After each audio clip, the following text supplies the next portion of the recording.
what I'm hearing you say, and particularly when you said that you had so much to learn, and that you're learning it with and from these students, it sounds a lot like citizen professionalism, which is a term and sort of a theory used by a colleague of mine by the name of Bill Doherty. And really what it gets at is a professional who goes into their work and learns and has different skills and continues to practice those, but also takes a part of themselves both into their work and then takes a part of their work into the community beyond their work. And that sort of sounds like where you're at. Yeah, absolutely. You know, life took over when it came to my career. I intended to stay in this all-immigrant and refugee high school forever. I planned to never leave. And then I gave birth to premature twins.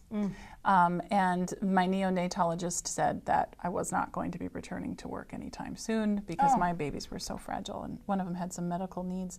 And so I found myself up late one night saying, what am I going to do?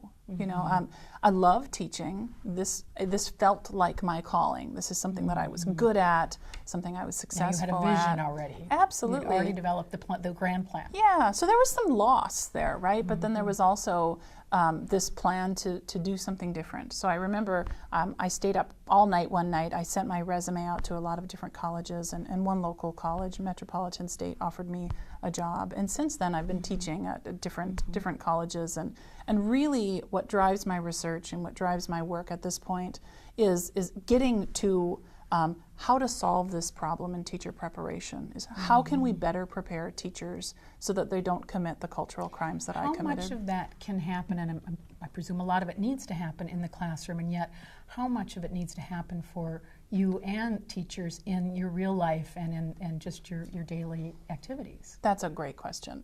What we know from research is that conversations about culture and conversations about power in the classroom seldom transfer into good pedagogy when they go into teaching. So we know that these conversations need to continue into student teaching, into induction, which is what we call the first 1 to 3 years in teaching.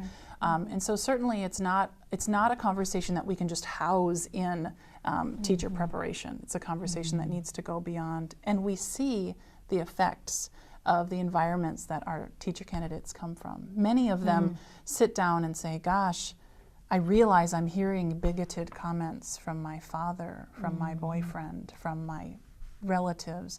It's all coming to my awareness right now, and it's hard. So we work through that.